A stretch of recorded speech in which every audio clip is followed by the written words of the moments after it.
Welcome to our National Conversation, a podcast in which we discuss politics from all angles. We are completely nonpartisan, and all views, respectfully stated, are welcome here. Our podcast is unique in that it is hosted and run by students who are focused on finding solutions to the biggest problems facing America. And welcome to this edition of Allow Us to Explain. My name is Jordan Broking, and I serve as the Director of Media here at ONC. Earlier in this series, we spoke about the cannabis legalization across the U.S. and the different pros and cons regarding that. Now we are focusing our attention on another hot-button drug issue in the country, this time surrounding opioids in the country and fentanyl. So the questions regarding this: how do we get here? What are opiates? And how can we move forward with treatments and moving this issue to a more rebound solution? So in today's episode, we are joined by social issues intern Ronan C. And as our nice little special guest, we are also joined by Dr. Helena Hansen. So, Dr. Hansen, since you are a special guest here, would you mind introducing yourself first? Not at all. So I am an anthropologist and an addiction psychiatrist. I specifically got joint training, MD, PhD training in social science and medicine because I'm really interested in how the social environment and social influences drive health outcomes.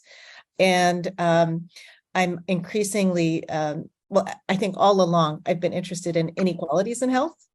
And I'm increasingly working on how our economic system in the United States and the way that we think about and organize people by race is directly responsible for the kinds of health outcomes that we're seeing now, not only among non-white people, but actually also among white people. And I can elaborate on that in a bit, but I did a very long study culminating in a book called Whiteout: How Racial Capitalism Changed the Color of Opioids in America, about how structural racism in our pharmaceutical industries and healthcare industries actually ended up harming white people as well as non-white people through inbuilt stereotypes about white people being less vulnerable somehow to addiction, less subject to some of the risks of opioids.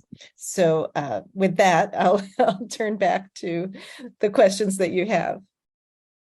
Well, great. Thank you so much. I'm looking forward to actually diving deep into that. I think that's another important topic that I think is kind of overlooked sometimes when we're talking about this topic. So looking forward to hearing your input on that. And Ronan, would you mind introducing yourself? My name is Ronan C. I'm a social issues intern, and I've been on the podcast before, sometimes a bit more vocal, sometimes not. I'm just really kind of looking forward to having a really good discussion and learning some new information on a topic I feel pretty passionate about, because as someone who is in college and as someone who is an avid festival goer in his free time, you kind of have to learn a lot about opiates and a lot of this kind of stuff with anecdotal evidence, and more so sources like Reddit and 4chan that could be arguably dodgy. And I'm just really looking forward to learn, share my opinion, and be proven wrong, and kind of get a new perception with this discussion. Perfect. Well, then let's get this conversation started. So just kind of break it down just to the very basics of what we're talking about here first. Obviously, I think everyone has heard about the opioid epidemic at one point in their life, given how much of a rising problem it's becoming in the country. So, Dr. Hansen, I'll let you start first with this first question I'll ask. What are opiates exactly, and why is it in particular so dangerous, especially regarding both medical and non-medical use? Great question.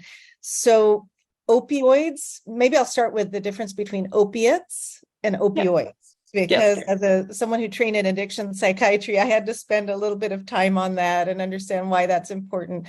Opiates are naturally occurring, and they, for the most part, come primarily from opium poppies that are found in the naturally growing in the Middle East and in many parts of Asia. And they have been for many thousands of years been used medicinally by humans, usually for pain, Sometimes for other things like for cough, they actually are great for cough suppressants. And for sleep, they definitely make people sleepy, which is why they're called narcotics. So the root of the word narcotics, narc, really refers to sleep. And so opium poppies have been with us for thousands of years. Opium tinctures and derivatives of opium poppies that have opium in them have been with us for thousands of years and used in a lot of different ways by human beings.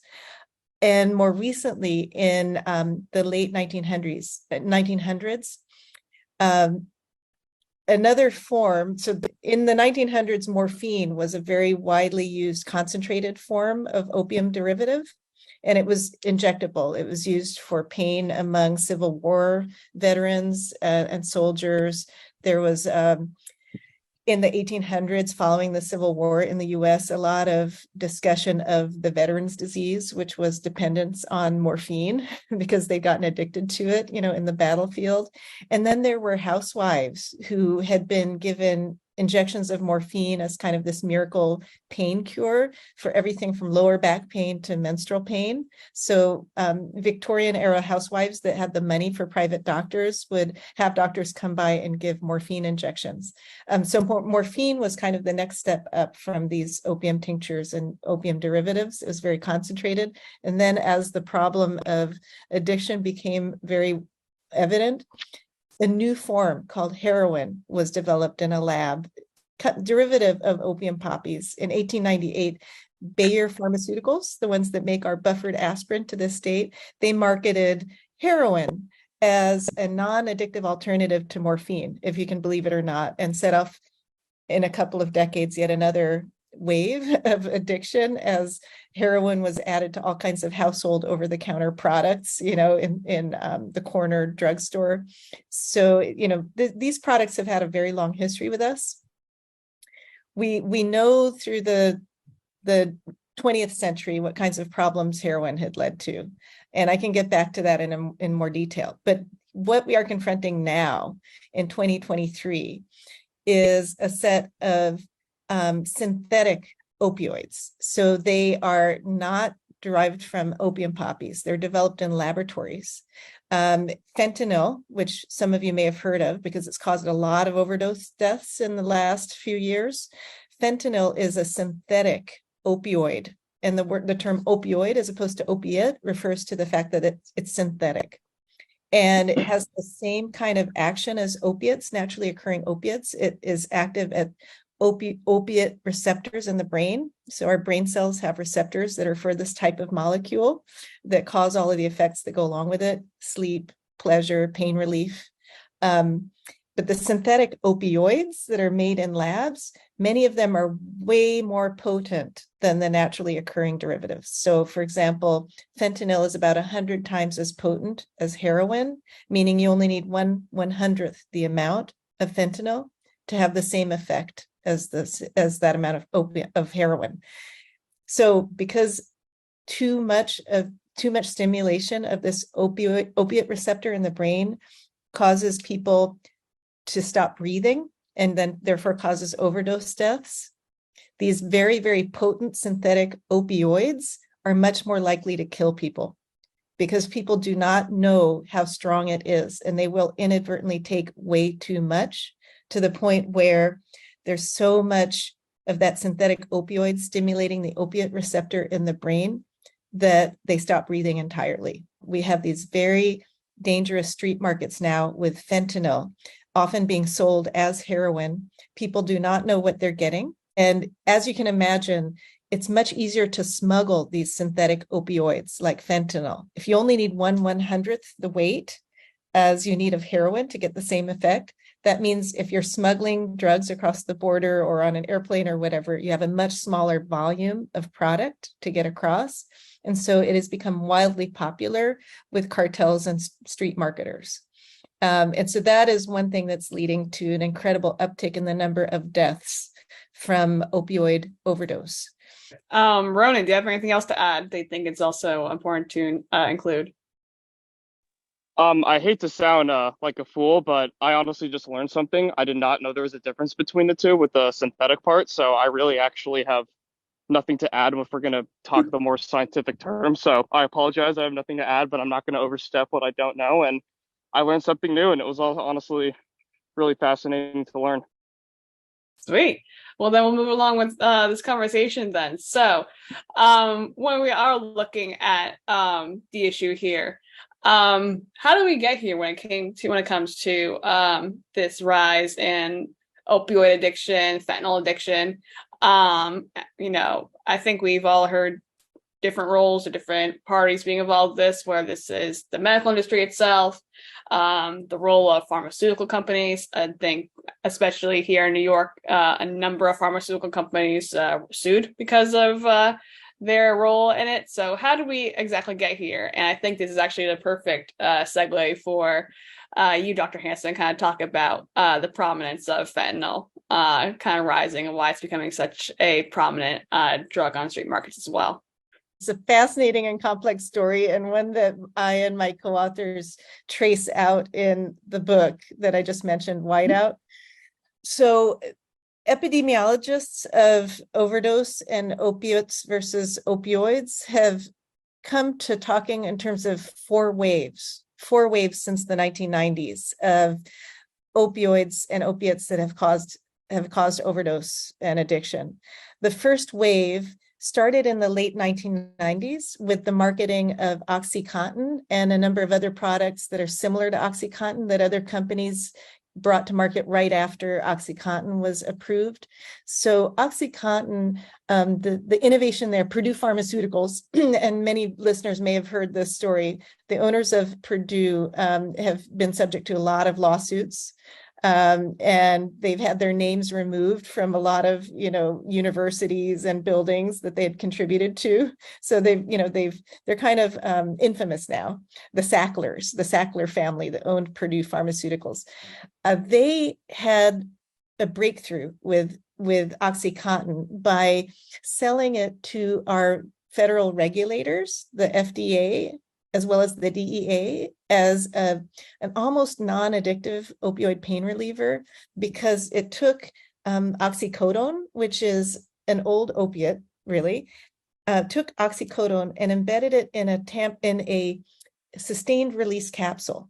So whenever a person takes an opiate or an opioid, if you take a large amount of it all at once, you get kind of a rush to the brain and a pleasurable high from it. And by putting the oxycodone in the sustained release capsule, it only released a little bit of the opiate at a time. So it effectively controlled pain, but it didn't give this rush to the brain that causes a lot of pleasure and causes addiction, in essence. So they were able to sell this as this miracle technological fix to the problem of the addictiveness of opiate pain relievers. And the FDA actually bought this story and approved it for widespread use. And that enabled the company to go around and market it very aggressively to primary care doctors and to people who weren't used to managing very potent opiates in their daily practice. Up until the mid-90s, really opiates like oxycodone had been restricted to surgeons, people treating cancer pain, very, very severe acute pain. But with this FDA approval of OxyContin as a minimally addictive, quote unquote, opiate pain reliever, the manufacturer was able to very aggressively market it, going around, sending drug representatives around to primary care doctors. They focused on suburban areas and often rural areas. They focused on white populations because those populations weren't suspected to be as prone to addiction. That had been a very well-established pattern in all studies of physicians and who they were willing to prescribe opiates to. So they were very kind of savvy about how they approached this because they got it designated as minimally addictive. And then they also marketed in a way that didn't raise a lot of flags, often based on racial stereotypes. But they were wildly successful. In many states, it led to a 10 times increase in the number of opiate prescriptions. And they were only one of many companies that took advantage of this window of opportunity. So by the late 90s, it was very clear that overdose was an enormous problem.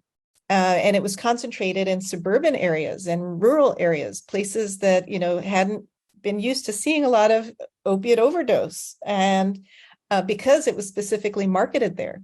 And so by the early 2000s, there were a lot of calls for prescription drug monitoring programs to be put in place. There were a lot of statewide controls on opiate prescribing. And so it became much harder for people who are looking for opiates to get them. And in addition, the manufacturers of these sustained release capsule formulations, what they did was they began making tamper-resistant formulations. So, for example, formulations of the opiates that would turn into gummies if you tried to crack open the capsule. That's a detail I left out. The way that people wanted a rush from OxyContin, the way they got it, was they just simply cracked open the sustained release capsule. No one had thought about that. No one at the FDA stopped to think, oh, couldn't people just crack open this capsule? Because it was sold as this magic bullet. People forgot, that they forgot about the context in which people use these things. So the OxyContin's manufacturer and the companies manufacturing similar products, they started making tamper-resistant formulations. So if you cracked open the capsule and tried to, say, dissolve the contents in order to inject them, they'd turn into gummies. They were very difficult to snort. So they did a lot of things to prevent the non-medical use of these products.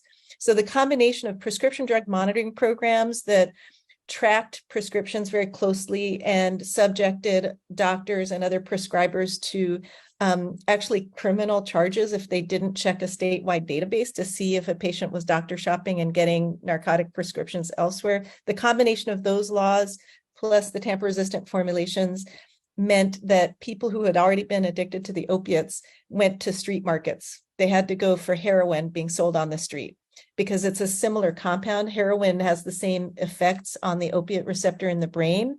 And so they would be going into withdrawal, really literally having withdrawal, very serious withdrawal symptoms from not having access to opiates.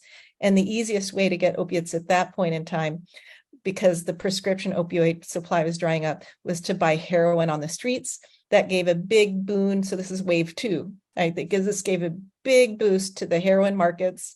Cartels were going crazy. They were getting a good foothold in rural America, small town America, places where heroin hadn't traditionally been so easy to get. Because prior to that, heroin was much easier to smuggle into big port cities. So, New York City, San Francisco, Los Angeles, big ports where ships could come in and undetected with heroin. So up until then, these other areas, small town America, rural America, they hadn't really had the heroin supplies that all of a sudden they were getting. So then we have wave 2 of heroin overdose, right? And that got a lot of national notice. So because there was so much crackdown on heroin trade and it was so much easier to smuggle in fentanyl, these synthetic opioids that I just described, that only, like in the case of fentanyl, only require 1/100th the amount of the opioid. The heroin markets that had cropped up in all these places turned into fentanyl markets. We're seeing, on top of this huge uptick of overdoses, first from prescription opioids and then heroin, now we're seeing an even bigger uptick in overdose deaths because of fentanyl. It's so much easier to overdose on fentanyl being so potent. And what we're also seeing, that was the third wave. So fentanyl and synthetic opioids is the third wave of overdose in the country. Now we're going into the fourth wave, where we're seeing polysubstance use and polysubstance overdose deaths. Part of this could actually be people who are addicted, dependent on opiates, trying to transfer that to other types of substances to avoid the risk of overdose. But what's happening is that people are using opiates in addition to stimulants and other classes of drugs. When they die of overdose, they're found to have high doses of all these things together, and they may actually be compounding the effects and leading to an even higher risk of overdose. Another thing that's happening is that fentanyl, because it's so potent, if there's any contamination of, say, a stimulant supply with fentanyl, that's easy enough for that to happen, people will die of overdose from the fentanyl that's in their stimulant supply. So people actually don't know what they're getting on the open market these days. And so that's the fourth wave. The fourth wave of overdose is polysubstance use and overdose from multiple substances in the street supply. No, I think that's very interesting. I think a lot of people, they may think about heroin here and there. They might think about fentanyl, but I don't think they've really kind of considered like the actual first wave before heroin, and also now, these other methods that people are now using, as you just mentioned, to actually try to avoid overdosing. But unfortunately, addiction is a big, wide issue, still affecting many people to this day regarding fentanyl nowadays, opioids, opiates. So this question is to both of you.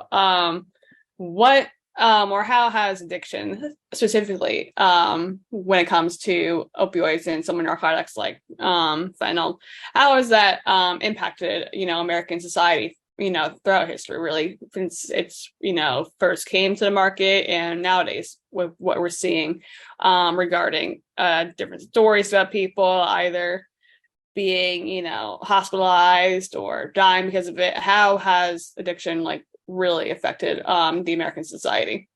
Sure, I'd like to start. I know I'm probably not going to have as much scientific facts as you, which I kind of wish, but I would say my anecdotal evidence could be relatable. So basically what I was thinking is opioids just kind of kind of as you stated, just makes it so easy for people's lives to be ruined because the high is so prevalent. And I think something that really kind of resonates from what you were saying was the fourth wave addiction especially with fentanyl.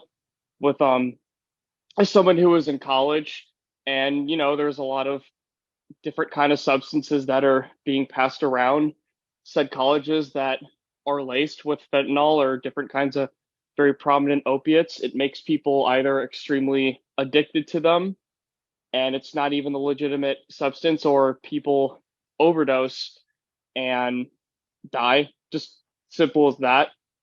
And it could be even people that I've known people that have overdosed because they took fentanyl. And it's kind of like, even when people think it seems growing up we knew about opioids, but there was always a way for them to be brought back in, even when we knew to stay away from them, especially with fentanyl. Don't do heroin. We kind of knew, don't shoot up needles. And then, people go to concerts or they go out downtown, and, there's substances like cocaine, MDMA, Adderall, which are, I'd say, kind of party drugs, and they take something, they don't know what's going on. And I think when I mean anecdotal, this is more kind of like a social kind of just analyzation, and they get hurt or they die because they don't know what they're doing. They make a reckless decision, and it leads to a very unfortunate consequence.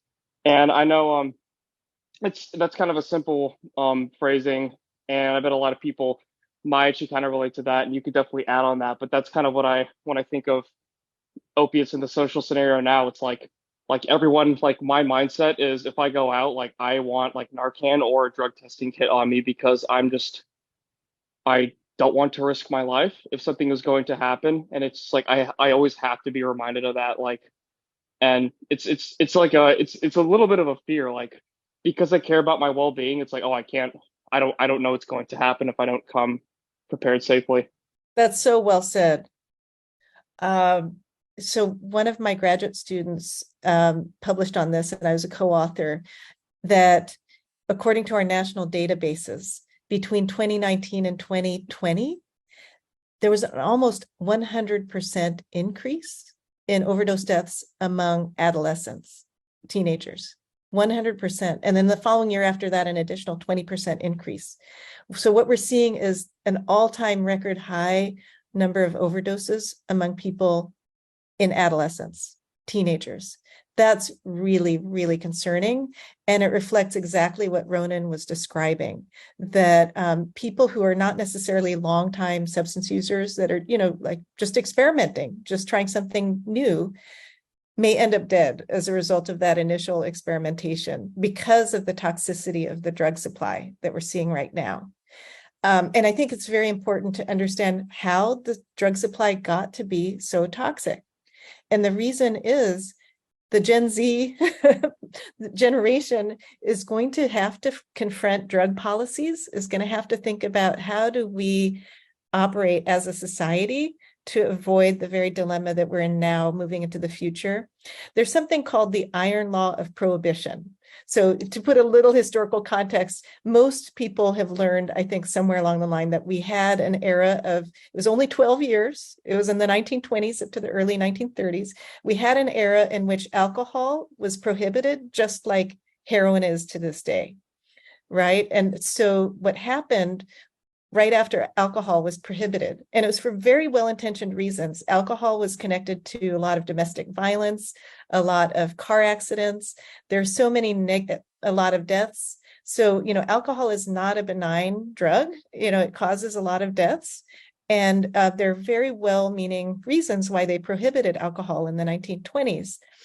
However, what they discovered after prohibition is that the number of alcohol-related deaths went dramatically up, because the alcohol wasn't being regulated. There were no government agencies checking on the contents of what was being sold as alcohol. People were making alcohol in their bathtubs, and often they would accidentally make methanol instead of ethanol, which is a very lethal type of alcohol. And so there were just so many negative health effects from prohibiting alcohol that eventually, and not only that, but societal effects. The prohibition of alcohol led to a dramatic expansion of the mafia in this country. And so, a lot of killings related to mafia organizations around control of illegal alcohol markets. This, to make a long story short, we're seeing the equivalent of that right now. What we're seeing is that with increased law enforcement, we as a society are very prohibitionist. When we see a dangerous drug, what we do is we try to crack down on the sellers and the cartels. What that has done, and it sounds good, like if something's killing people, let's get it out of the way, let's get it out of the market. But practically speaking, what happens is that then creates a very, very lucrative, very good money-making market for illegal sales that are going to be irresistible to the illegal cartels. And that's what we've done with the opioids, is we've created a massive, really incredibly profitable opioid and other illicit drug market where nothing is regulated. There's nothing that's under government control. People who want to use those drugs are forced to buy completely unpredictable supplies. And so this is what we call the iron law of prohibition.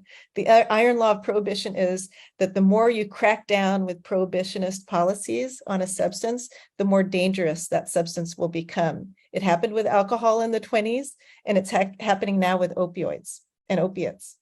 So what many people are calling for now is for us to have regulation of these drugs. They're also calling for us, and this is already happening in the marijuana space. We've seen a lot of, an increase in cannabis industries, and for better or worse. I'm not going to say it's terrific for everything and everybody, but a similar kind of debate has happened around cannabis. How can we do more regulation and less prohibition and harm reduction? Harm reduction is a really key concept here. The idea is that we cannot eliminate addiction. It's kind of inherent in human society. There have been forms of addiction all the way along. And with contemporary urban life, addiction is going to be a problem that we just can't get rid of. It's tied in with the kind of consumerist lifestyles that we have. But what we can do is we can limit the harms of addiction and focus on public health-oriented public policies. And so I and many of my colleagues are involved in trying to help educate the public about an approach called harm reduction, where we accept that there are going to be we want to offer treatment and support for recovery of as many people as humanly possible, so that if they have problems with substance use, they can get off of those substances, but there will always be a small percentage who can't do it. And we can't do it in this period of time, may never be able to do it, and we want to keep them alive. And so that's where harm reduction comes in. It involves public health-oriented interventions. And Ronan mentioned a couple of things. He mentioned drug testing. He mentioned Narcan, these overdose reversal kits. So those are examples of harm reduction. There are many other examples. For those who inject drugs, syringe exchange, getting access to clean syringes and needles is really important for preventing HIV. And a few decades ago, when I was, an adolescent, and AIDS was really, that was when AIDS was peaking. It was a national emergency. It was things like syringe and needle exchange so that people could have clean equipment that really stopped the transmission of HIV, as well as, safer sex like condoms, availability of those things. And so what we need to do is think about the equivalent for our era of overdose.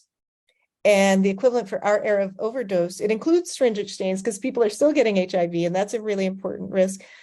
But we also want to have, for example, what are called medically supervised overdose prevention facilities, where people who are really embedded in substance use and daily putting themselves at overdose risk can actually get immediate medical attention. And they can even use drugs in proximity to people who can give them medical attention without risking being arrested.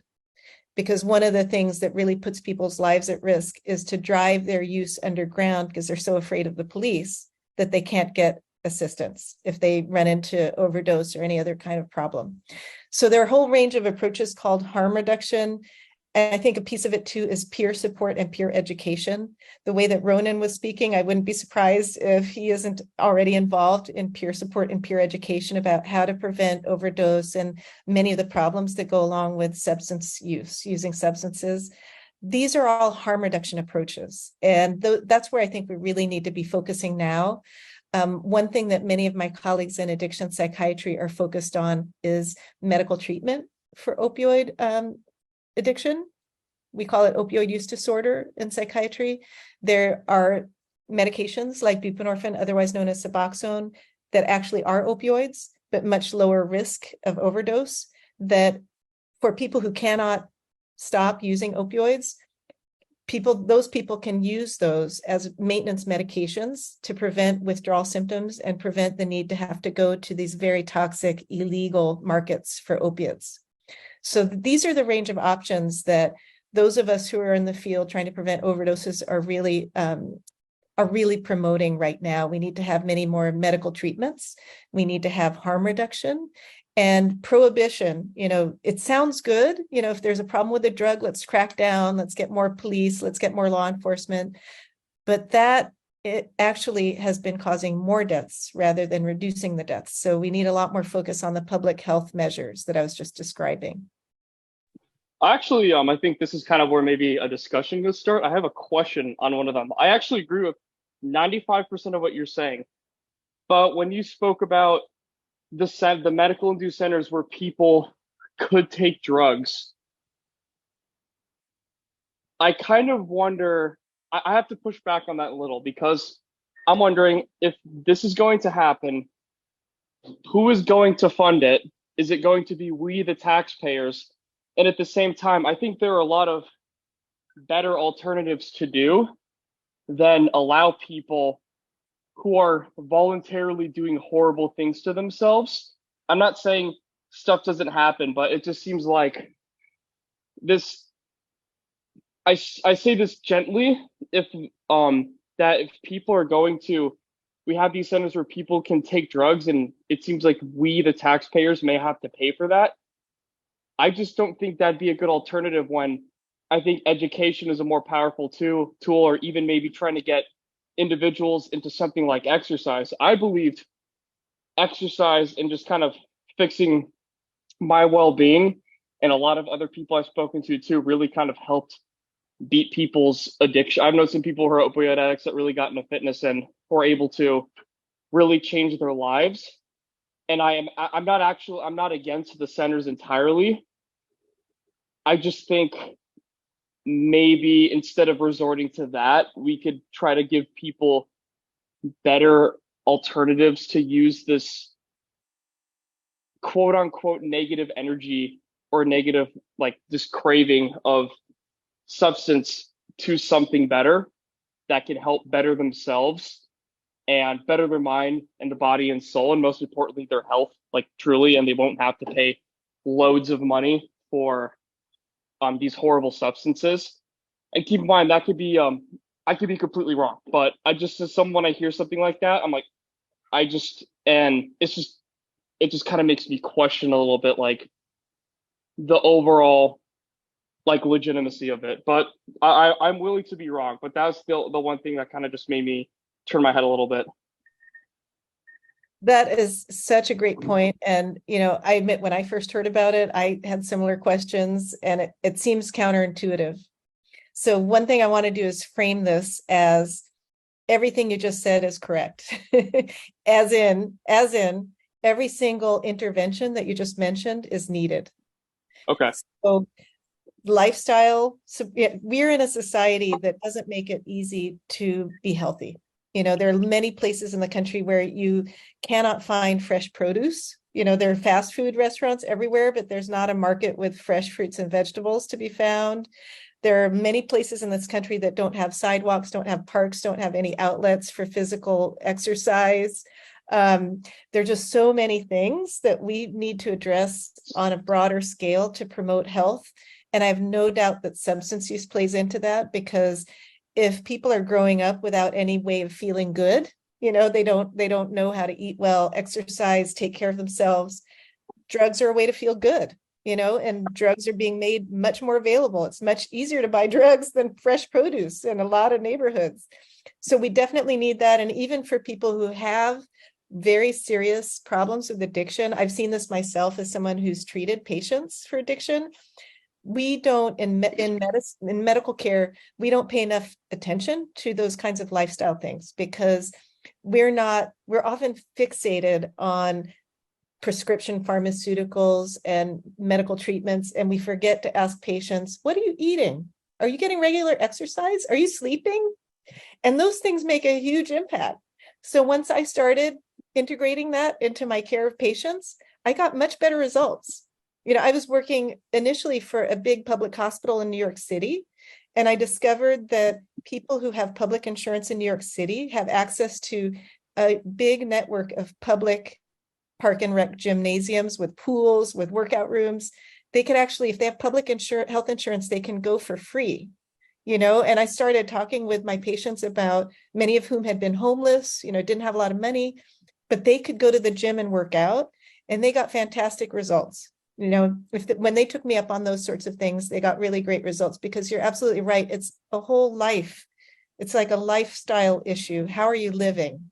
How do you fill some of the needs that maybe drugs were filling with other things, other sources of pleasure, other sources of feeling good?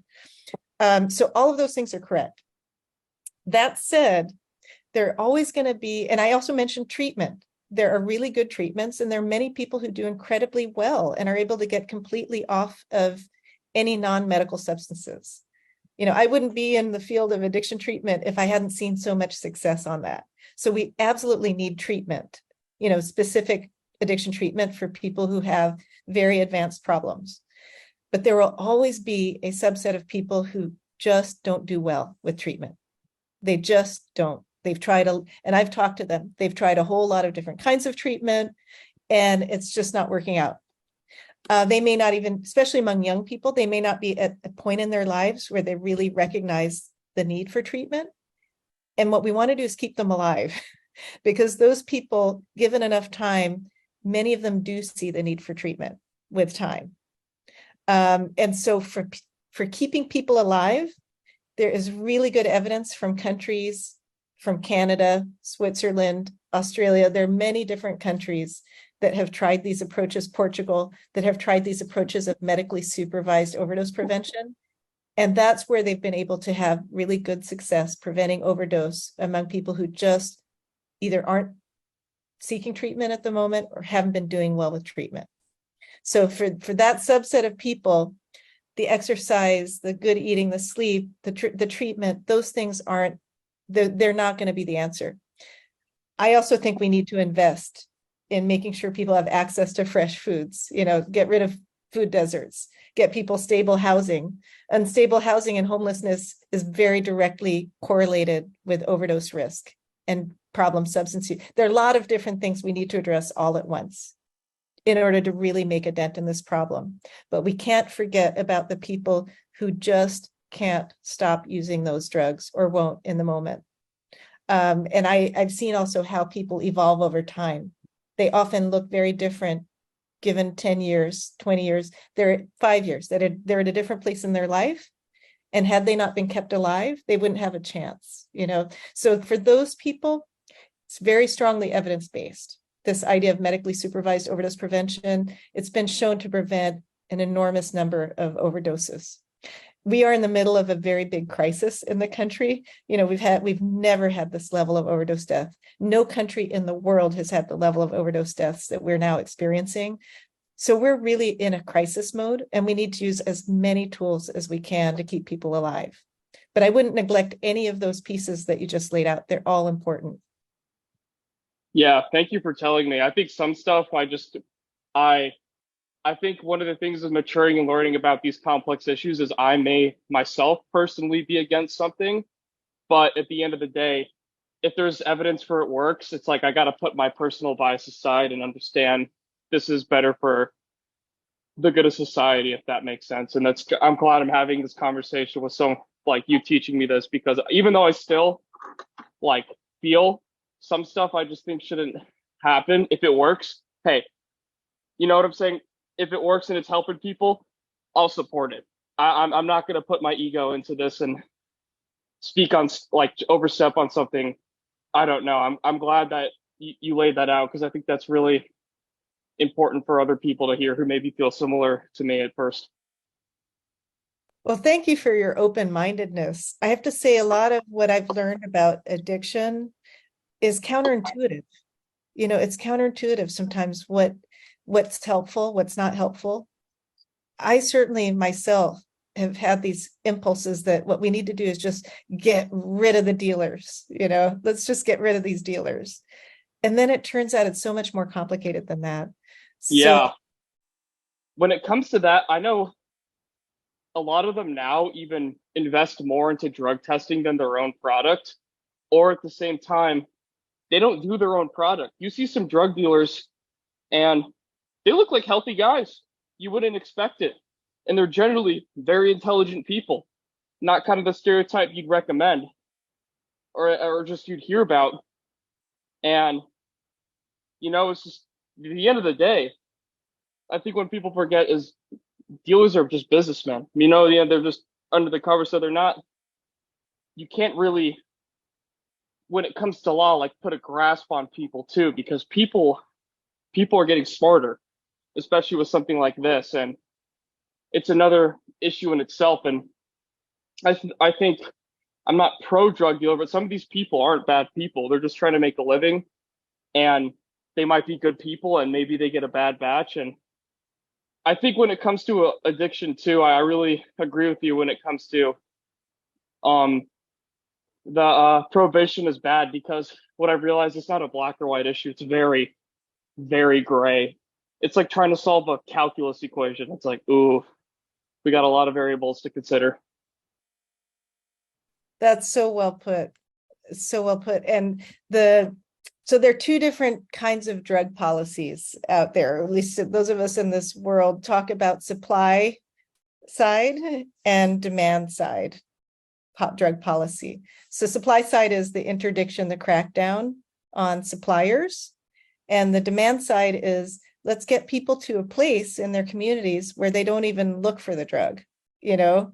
Let's make their lives better, and provide other kinds of alternatives, including education about the risks of the drugs, so that they're not interested in buying them. And so that is where the payoff is. We have really robust data from different countries that land on different sides of that.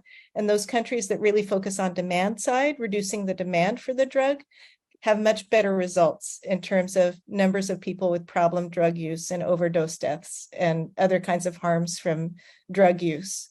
So it's really based on that I'm so committed to getting the message out that we need to focus on the demand. We haven't spent nearly as much money or time. Speaking of taxpayer dollars, I totally agree with you. We want to get good value out of our taxpayer dollars.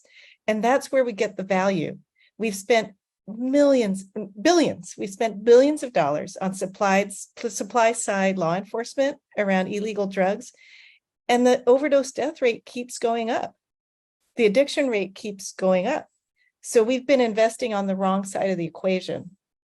If we invested in the demand side, we'd be getting fewer deaths. We'd be getting fewer people with addiction. So that's one of those counterintuitive things. But we have good evidence for that. Yeah, I think that's a good talking point. That I think another big talking point, just because, I'm a journalist, I've covered this opioid crisis, especially here in New York, where it's been a big prominent issue in recent years.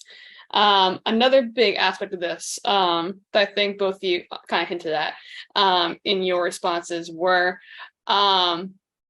the stigma surrounding opioid use, and those who either use it, those who know people who use it, etc. It's a huge issue. Another issue that comes with either preventing or stopping people from seeking treatment or wanting to get treatment. So when we are talking about treatment, we are talking about the stigma that comes to it. How does that affect one's, I guess, want to get treatment, and also kind of how we as a society are coming up with other ways of approaching what Dr. Hansen greatly put as the iron law of prohibition when it comes to this crisis that we're talking about? I think, is it all right if I go first, Dr. Hansen? Because I think you could add. So actually, I'm in a fraternity at Arizona State, and I think those are two indicative things of, I think you know where this is going to go. And I kind of quit a lot of the chaotic lifestyle to pursue my own health and happiness. And one of the I think when it comes to men and kind of the psychology, I almost when I really helped a lot of my friends overcome addiction and do better things with their life, it's almost well, and I think that I this kind of anecdotal, but with men, they kind of hate being pitied, oh no, don't do this, you're so bad, or this. And I just experienced my friend who I helped intervene, his girlfriend is you need to fix him, you need to do this, this, and this, and just kind of overblowing it and kind of overwhelming the situation. And this is from someone, his girlfriend did not do any drugs, and she's drugs are bad, drugs are the and she's a borderline alcoholic. You know what I'm saying? It was kind of counterintuitive. So one thing that really worked for me, and keep in mind, this is anecdotal, I'm kind of just speaking generally, is sitting him down as my friend. And if someone who has done these things with him, I'm hey buddy, I love you. You're so much more than this. You cannot allow yourself to be on this reckless downward spiral when you have so much more potential. And it seems what really worked for me to help people change their lives in this aspect was kind of just being level to level with them. I think what realized dude, I've done this. I'm not here to put you down. I'm just here to know that your inherent self-worth and value is so much more than your dependence on this substance that is probably laced with said fentanyl, or I remember one time was even laced with a muscle relaxer. And I think that he's really changed. He really kind of got his life together. I know other people, it seems the stigma of just saying drugs are bad, you're a bad person, people are going to push back against that. But if you have some experience, or you say it because you care and you kind of validate them and what they're doing, but kind of seek more, it seems they're willing to be hey, you're right, I should be better. Because if we focus so much on the negative, they're just not going to want to change. But if you focus on, I think, people's potential to be better and do better, I think they're going to do a lot. They're going to be willing to try and slowly make the change to, like Dr. Hansen was saying, live a healthier lifestyle, because it's about the lifestyle. It's not necessarily about just that one particular thing. And that's where I think I'm kind of beating the bush, but I'll let Dr. Hansen speak and maybe add and educate me on what I was saying. No, that was beautifully said. You're illustrating one of the really key components for pushing back against the stigma of addiction and drug use that often prevents people from getting good information and getting support when they have problems, which is, peer to peer. people who are able to educate others that are in their position, and when they've had struggles with drugs themselves, to disclose that. So it's kind of, we're in a society that has been on this just say no campaign for many decades. I don't know if you all have encountered a just say no kind of campaign in school, but that started in the 1980s with Nancy Reagan, who came up with that, the wife of President Ronald Reagan, who came up with the slogan, just say no. And it really took off like wildfire. And there were ads when I was younger on television that started off, Partnership for a Drug-Free America, it started off saying, this is your brain on drugs. And it showed these frying eggs in a pan. And so the idea was scare tactics. The idea was showing people how horrible addiction is in order to scare them off from trying drugs. And what that I think it was well-intentioned, but what that inadvertently did was it created this idea that addiction is so horrible, and the people who are engaged in addictive behaviors are so horrible that they are this other kind of person. Like they're such a terrible other kind of almost inhuman person that you don't want to have any interaction with them. And what that meant is for people struggling with drug use, they didn't want anyone to know, right? Because that was going to put them in this horrible other inhuman kind of category. And it put a lot of people, it isolated a lot of people to struggle with drug problems on their own and not be able to admit to that or talk with anyone or get good information or get good help. And so what we have to do is go in the other direction. Rather than putting up a lot of scary images and silencing people, we want to open the conversation. We want to give accurate information. We don't want to make drug use seem glorious and without risk by any means. But we also want people to have accurate, reliable information from people that they can trust. And that's often peers, like in college, that's often other students who can speak from experience, other students who've had struggles with drugs and figured out how to handle them and who've gotten really good information, because people trust people who are close to them for information. And when peer educators go out there, whether they're formally, designated peer educators, or whether they're people who just care about their communities and their peers and want to get good information out there, and who, if they've had a struggle with substances themselves, are willing to go out on a limb and disclose that to other people in order to humanize the problem, in order to show people that a person who struggled with drugs can get themselves to a better place. Those people have an outsized impact. We as humans are geared to listen to the people who are closest to us, the people we can trust. And if we create an atmosphere where people can talk about their problems with drugs, they can be open about it and not fall into that category of this, evil, threatening other category of human or non-human. If we can create that kind of atmosphere, then we'll get much further, because people will have accurate information. They will have someone to go to if they're worried, if they're having problems, if they need help. People will not be isolated with their problems to suffer alone, which is often the case now. That's one of the real tragedies of the stigma surrounding addiction now. People who most need help are the least likely to get it, because they feel as though they can't tell anyone and there's no one they can go to for help. So everything that Ronan just said in spades, I think that is exactly the way forward.